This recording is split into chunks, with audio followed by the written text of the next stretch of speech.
This video is the final part to my Only Sentries Zenith Siege series. If you haven't seen the first 4 parts, there are a couple things I don't explain that I do explain in previous parts. I have 3 rules. 1. Only use sentries as a main source of damage. When dealing with normal enemies, it's fine if I use mounts and dashes, just as long as I don't prioritize these types of damage on bosses. 2. I can still use mounts and dashes in boss fights. This rule is more of me saying I don't care if I deal a little non-sentry damage, just as long as the sentries are doing the heavy lifting. 3. I will avoid the Old One's army Infinity Sentries cheese unless I am genuinely suffering. Spoiler warning, I only use this strat against the Wall of Flesh. No other bosses deserved this fate. The next boss is Terraria, and I'm assuming it will be less petrifyingly grueling than the Wall of Flesh. I expand my Queen Bee arena to include a deep chasm on the bottom so I have enough space to spin cycle. Cold worm? Wait!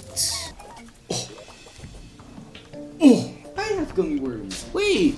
I'm gonna eat a gummy worm IRL and not IRL. Cheers, bucko. Since gold worms are so rare, we should expect quite the bonus with such a gummy worm. I haven't stopped fishing for this entire playthrough, and now I get a permanent, sizable bonus of 3 fishing power. Hooray! I am a gamer! Gaming on a game. This is truly one of the gamest moments of all of gaming. Maybe one day I'll be able to get the honey sponge. I also get the funky jungle frog who does a funky and becomes a marketable Terraria character. Jungle mimic? I thought these only existed in Long Lost Legend. Bro has way too much health for me to care. Okay, fast forward, arena's done. It's time to deep fry salad. Terraria is definitely a boss, and maybe even a difficult one. She really isn't that bad. Her only legendary mode change seems to be these funky pink thorn bushes that appear whenever one of her hooks lands. Since this is hard mode and legendary mode, these thorns will be ultra upgraded from their normal counterparts. The arena quickly becomes infested with the stuff, and I have no choice but to tank it. 1 damage, take it or leave it. Terraria can't do crap against 107 defense. I didn't explain this when I got the Squire armor, but the helmet gives +2 regen, so getting that poison debuff does not affect me at all. I defaulted to spider sentries because venom debuff, but Terraria doesn't like that too much and whips out her shiny Charizard and goes into second phase. She spawns in a bunch of these munchy guys who apparently reflect projectiles. I switched to ballistas in order to pierce through the seizure having munchies and continue spin cycling, but spin cycling doesn't work very well, so I use the funny magic mirror strat. Terraria sucks. She is bad at gaming and can't keep up with the respawn room Rod of Biscord combo. That was first try. I am simply too good and dripped out with the Plaguebringer vanity sets. I don't even know if anything can beat me at this point. Terraria's death marks the beginning of the scientifically proven best part of the game. Post-Terraria gameplay unlocks the access to ectoplasm, dungeon weapons, and pretty much every event that you could ask for, minus Martian Madness, but who cares about that? I make a metric passenger airplane of gold crowns and slap some gel on each and every one of them. I go down to the Deerclops arena and just go to absolute town on King Slime. I am looking for the frozen key, which drops from any enemy in the ice biome, who also drops money. Oh! Frozen key!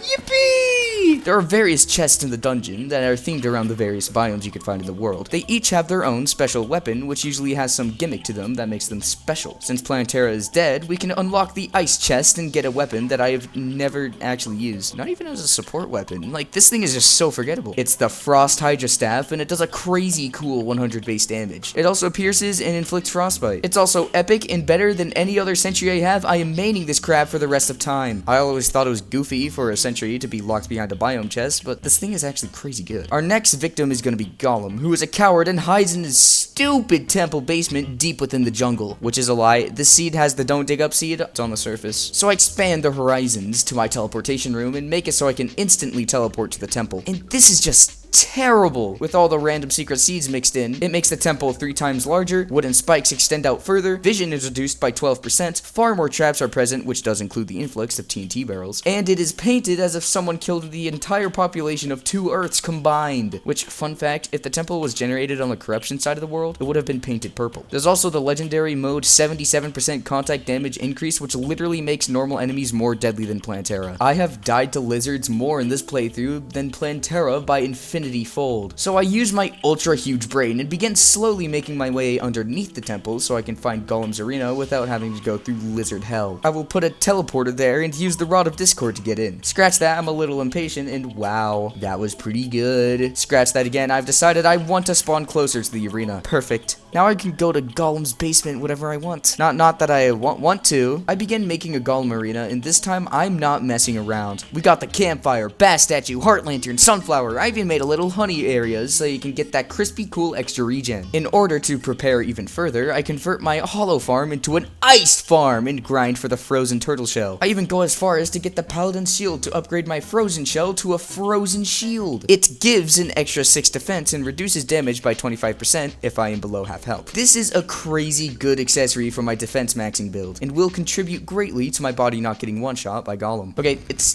Gollum. I very much did not need to set up the god build for him. Is the Zenith seed like before Gollum turned into an adult? Why am I blind? Frick you, I deployed 2 rows of buffs. I used the frost hydras to take down his stupid little grippers and move in a pattern which resembles a half spin cycle. You're just playing Cuphead without being able to shoot back. Yeah, pretty much. Oh my gosh. Oh, he just appeared briefly. You can see him sometimes. Once second phase happens, I stop spin cycling and dash back and forth in between the eye lasers. I mess up a lot, but my godlike defense, damage reduction, and regen makes getting hit by projectiles trivial. It's only contact damage that puts me in danger. Also, fireballs are supposed to spew out of the flying head, but it's Gollum. It's natural for him to nerf himself by going inside a wall and prevent the balls from spawning. Holy frick. First try. You beat him first try.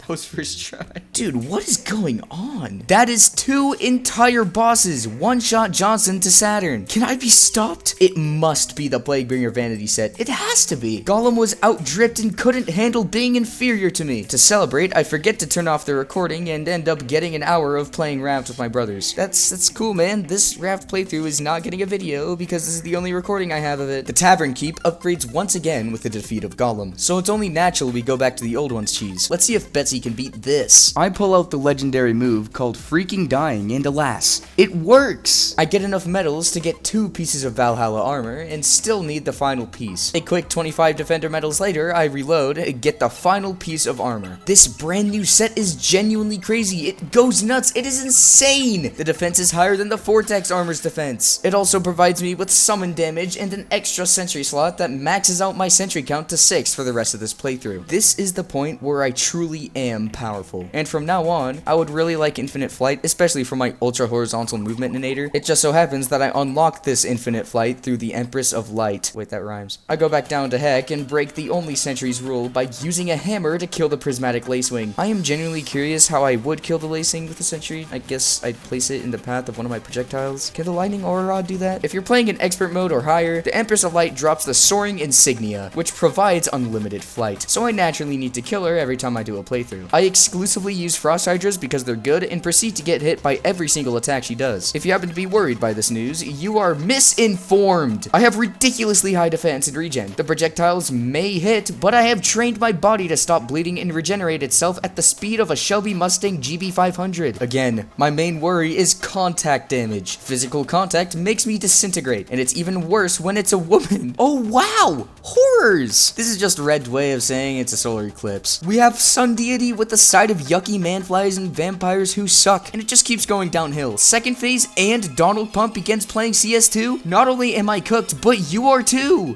Why do these always rhyme? I am somehow still not dead, and it makes sense since the Terraria boss fight I have fought the most is the Wall of Flesh, but the second most fought boss is likely Moon Lord. Empress is probably like 6th. Maybe 5th. I generally don't find Empress to be that bad. Legendary mode doesn't seem to change her attack patterns, plus I got a rod of Discord and a crazy tank and regen build. I'm not saying that the Empress fight is easy, because it's not. My one-shot Johnson streak got mutilated by Empress, but I am only a little bit peeved, since it was the Eclipse that got into my head and threw an absolute rager without telling me. After waiting out the solar eclipse and failing to get a juicy queen beat within a reasonable time frame, I start attempt 2. I feel like every time I mention to someone I have played a lot of Terraria, they always respond with one of 2 answers. It's usually something normal like, oh yeah, I haven't played that game in years. But sometimes I come across a fellow Terraria enjoyer, and every time, without fail, they're always like, ooh, have you beat Tatum Empress? Shut up! I don't care! And you aren't special for asking. I got so sick of that being the go-to question that one evening at Breakfast King's house, I went on my Summoner playthrough on the Nintendo Switch and thought to myself, frick those idiots who innocently asked me about my achievements. You know, it would be kinda nice to have a Terra Prisma.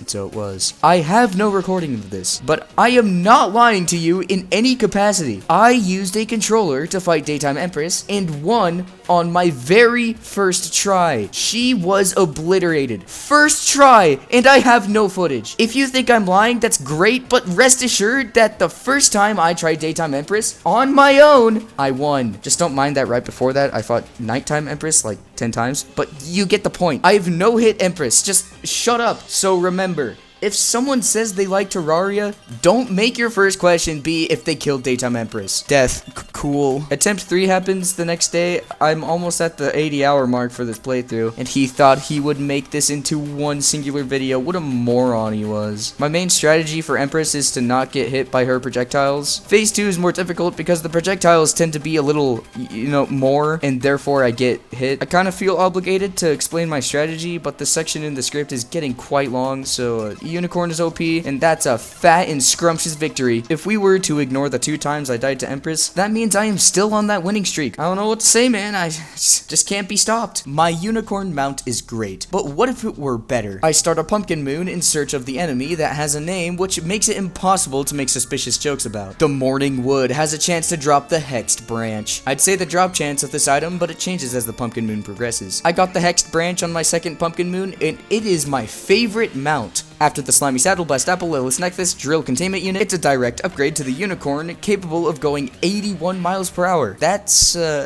an extreme amount of speed. Our next boss is the Lunatic Cultist, who despawns if you're too far away. You have to kill, his cultists first to summon him. Sentries can't target them. I set up traps in there in order to kill them. My plan is to bait the Lunatic Cultist to the underworld so I don't have to make a new arena. This is borderline impossible because he does the stupid ritual attack and spawns a Dragon D's before I can reach Heck. Wait, no. We have a real attempt here. Never mind, he despawned again. Why is the answer just always more arenas? I make the Skeletron arena absurdly Gigantamasaurus. I'm talking very, very Gigantahuga-Borphus. I yet again employ the Giga Pipe Bomb to clear out the various collection of blocks, spider caves, and dungeon walls. I made crystal platforms made from crystal shards, not sure why. I then skip the next 20 minutes of recording to the point where I have a finished arena. The platforms are placed very far apart from each other, and I deck out the place with corrupt campfires, heart lanterns, and bass statues. Now, it is time for the real Lunatic Cultist attempts. Usually in these stupid challenge playthroughs I do, we find Lunatic Cultist playing some random game on the Wii U. And because it's on the Wii U, we bully him for it. But this is Legendary Mode. The Lunatic Cultist's extra little quirk is that he isn't playing any old Wii U game. He is playing Terraria on the Wii U. Alert, alert, Lunatic Cultist is doming Ocram. This is evident by the fact that I cannot target my sentries on anything when he's doing the ritual attack. So I'm gonna exploit my Thorn's potion and intentionally get hit in order to prevent the Dragon D's from spawning. But the lunatic begins bragging how he can craft purple thread, and my sentry hits a decoy. Wow, funny cultist man. Perhaps you've forgotten who I am. You may be cracked on the Wii U, but you are fighting against me. I am the one who beat Daytime Empress on the Switch on my first try. I am the one who has Terraria on every device that I own. I am the one who got into Terraria on the old mobile version. I thrive on weird game decisions, such as putting the Drax in shadow chests. I thrive on the extra pyramid room, and I overachieve on Lepus and Turkor. I grew up with a version more strange than the old console one. Lunatic Cultist, your actions and your very presence only makes me feel more at home. Your puny rituals, your tiny minions, your strange attack patterns only make you look more stupid. You give me power, cultist, and the very essence of who I am is in a completely different realm than what you reside in. Your time is finite, cultist, and I am freaking dead. No.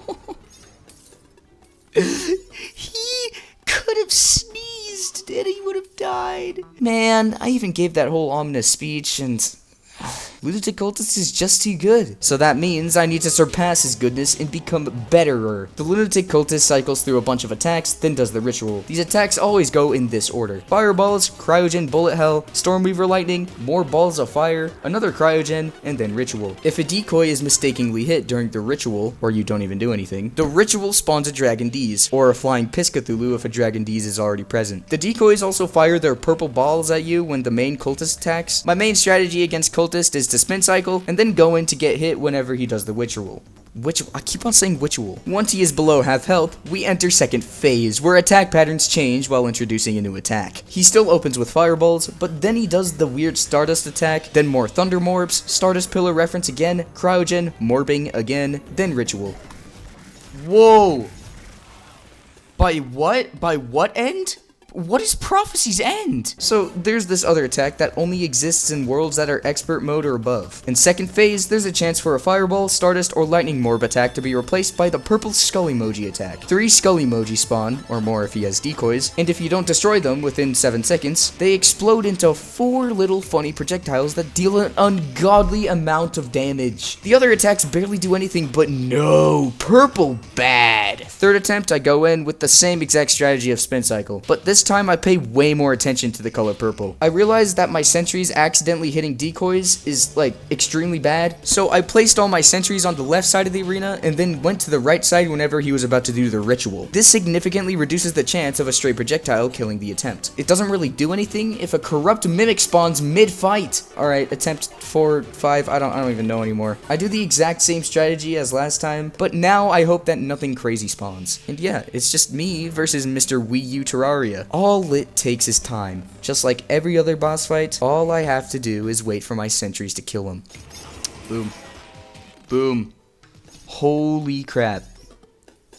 Wow, that gore is actually gory. With the end of Wii U Fanatic marks the end of the scientifically proven best part of the game. I freaking hate the pillars. It gets even worse when they are all underground. Some are in easy to access places, whereas others specifically try to find the most inconvenient spot imaginable. I first go to the Nebula pillar, since I consider it to be the worst, and it happened to spawn in my jungle arena. I then promptly get dealt 229 damage while dashing into a brain suckler who proceeds to do over 100 damage every time it hits me. There's a lot to be said about the pillars. I believe the best option for them is a complete rework. This is like your opportunity relogic, just mini bosses. I need to mod this game. Frick, dude. That's my job to do. The Nebula Pillar just makes me angry. The Solar Pillar is kind of wacky and a little quirky. It happened to spawn in a spot where I could stand just outside of its range so I can deal with individual waves of enemies, instead of constant feeler after feeler going off because stinking Hackett forgot to shut the door! Okay, you're the only one alive right now, by the way. We're all Wait, down. what? What does that mean? I got no ammo! I think the Solar Pillar took the longest specifically because of its wall phasing enemies. Luckily, sentries persist after death, so as long as I get one down next to the pillar, it will eventually chip its health to 0. I then go after my favorite pillar. These guys love being weak and stupid and exploitable. All you need to do is aura farm for a bit, then give the pillar some funky new friends. I don't think I have ever been more scared in Terraria than when I tried to get the Vortex enemies to spawn. If you get close enough to the Vortex pillar, portals will begin appearing around you, spawning a bunch of Vortex Hornets. In the past, I used this to exploit the pillar, but I can't really control where the portal spawns, or at least I don't know how. So I do the most terrifying dance of running in, letting them spawn, trapping them inside, waiting until they die, and repeating this until the shield goes down. This works, but I would not recommend it. This finally leaves me with one final boss. Yeah, boss. Funny Eldritch Squidward Moonman, the devourer of success. All I know going into my first fight is his funny Zenith Seed quirk. After he's done blasting his death ray, his top eye spews out a bunch of bouncy moon boulders, which deals a family tree ending amount of damage. But if you get them to spawn inside a bunch of blocks, they won't be able to hurt you or your family tree. I go down to the underworld since that useless ceiling tunnel thing I built does great when preventing moon boulder spam. But this strat kinda sucks. It's not working. I try to die to a moon boulder because that's kinda funny, but I dodge it instead and die to something else. All that I thought in the moment was that this was gonna be another Wall of Flesh situation. It's not going to be a matter of getting better equipment, it's a matter of becoming better at the game. But just like the Wall of Flesh, I have to realize that Terraria is the player's sandbox. Why would I ever have to get good when I have the willpower to not do that? I could go for the old one's army cheese, but I'm not fresh out of options. After some testing in journey mode, I come up with this. I call it I don't know, but it's something. This structure is built specifically to avoid the attacks that I just can't handle. The boulders just can't go through blocks, and the death ray is avoided with the teleporter. And the homing guys get stopped by these walls sometimes. The other attacks like the lasers and the eye things, I simply need to tank. You get the point, right? I get a bunch of regen and defense to tank as many attacks as I can. But the whole setup falls apart when the eyes begin to pop out and do a bunch of attacks that are just unavoidable. So what if we just remove the eyes? We return to the old reliable NPC limiting. It's the same crap that killed off the Eater of Worlds in an instant. If you max out the NPC slots, the eyes just simply won't spawn. I'm not entirely sure why, because theoretically the hand NPC would get replaced by the true Eye of Cthulhu NPC, but I guess the hand is always an NPC with or without the eye. I'm not entirely sure how it works, but either way, NPC limiting works. I go back to the real Only Sentries playthrough and rebuild that structure out of granite because it looks nicer than wood. I then go on a grind to get a set of accessories that give massive boosts to regen and defense. I then attach the funky Moonlord cheese build to my Ultra, and now I am ready. You know, as great as the Moonlord music is, I have heard it way too much. I do not give a crap anymore. My setup consists of the Celestial Shell, which gives a whole frick load of benefits with regen and defense, and I am an idiot because I also wore the Celestial Stone, which doesn't stack with the Celestial Shell. To further maximize my defense, I had both the Frozen Shield and Hero's Shield, and to further maximize my regen, I got the Charm of Myths and the Band of Regen. For armor, I have the Valhalla pants and shirt, but I use the Squire helmet because it gives an extra 2 health per second. But not having the Valhalla helmet on means that I break the armor set bonus, so I lose 2 sentry slots, forcing the fight to only have 4 sentries out at any given time. And that's like the only downside to this build, other than the fact that I choke and get hit by the Giga Laser. The next attempt, I do the exact same thing. My third cheese attempt goes decent. I'd even call it a good attempt. This is gonna be my first time seeing an eye get NPC limited to oblivion. That somehow didn't happen. I built this extra ceiling to prevent stray homing projectiles from hitting me, and the same exact eye pops out and kills me. Oh boy, do I love redoing the pillars! I paused the recording so I don't have to comb through another hour and a half of pillar grinding. Something went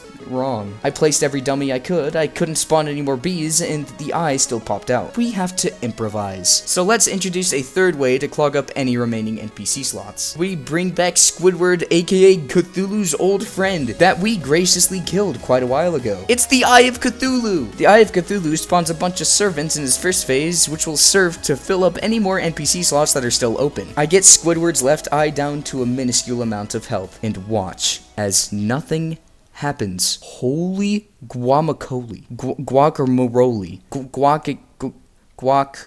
Guacamball torch. The Eye of Cthulhu officially prevents the real and official Eye of Cthulhu from spawning. As the fight goes on, I watch in fear and excitement as I see the right eye do absolutely nothing.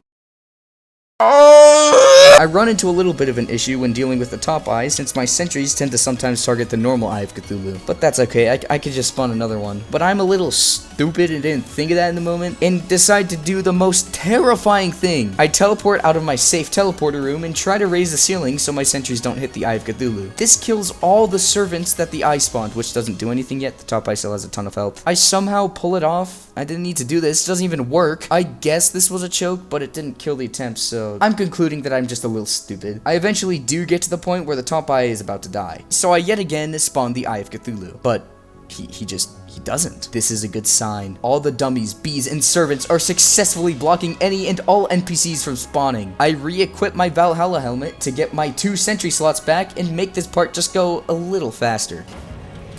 Please. Oh my gosh.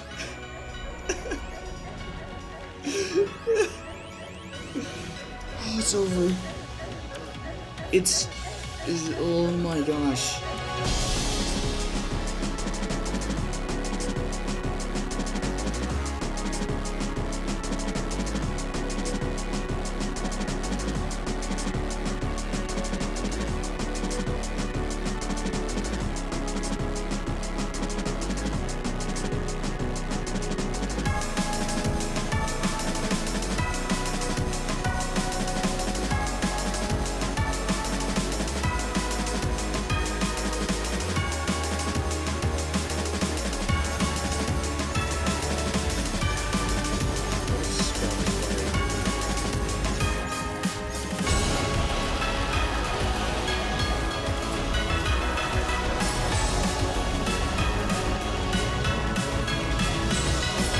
There are 2 more sentries left in the game, and both are dropped by Moonlord. I didn't get either one, and at this point, I cannot be bothered to do that entire fight again. The Lunar Portal Staff is inspired from the Vortex Pillar, but its attack has nothing to do with the Vortex Pillar. It does crazy damage, and that's pretty much it. The Floating Crystal Staff summons a floating crystal that does things. It does do less damage than the Portal Staff, but it looks cooler. The next boss on our list is Duke Fisheron. I tried fighting him earlier, but we don't talk about those attempts. I've already beaten the game. Stupid Duke Fisheron. Hey, I have a weird life. I've always had an abysmal time with school, and in the middle of editing the series, school finally broke the last functional gear in my brain, and I went into a mental breakdown. For the last couple months, I haven't been in school, and never plan on going back. That place sucks. Editing this playthrough was sort of a double-edged sword. I love editing videos, and I can't think of another Terraria playthrough where I had more fun than this one. But scripting, man, it destroys me. I'm saying all of this to say that Undertale was onto something with that whole determination thing. Terraria is a beacon of experimentation. I tested several different ways to beat bosses and ended up bringing this game to its knees on several different occasions just to get a little further. If you're stuck in a Terraria challenge, or really any gaming challenge, there's a good chance you can somehow get past it. If you really want to get corny, whatever bullcrap life drops on your head, like school for example, there's a good chance there's a way to get through it with minimal mental breakdowns. And even if there are breakdowns, it doesn't mean life's over. Just try again, test out something else, do the old ones cheese, whatever it takes to get past it. Sorry for the cheesy message there, and the corny montage towards the end of the Moonlord fight. This playthrough put me through 90 hours of constant failure after failure, and I am a little emotional. Anyways, thank you for watching, and goodbye.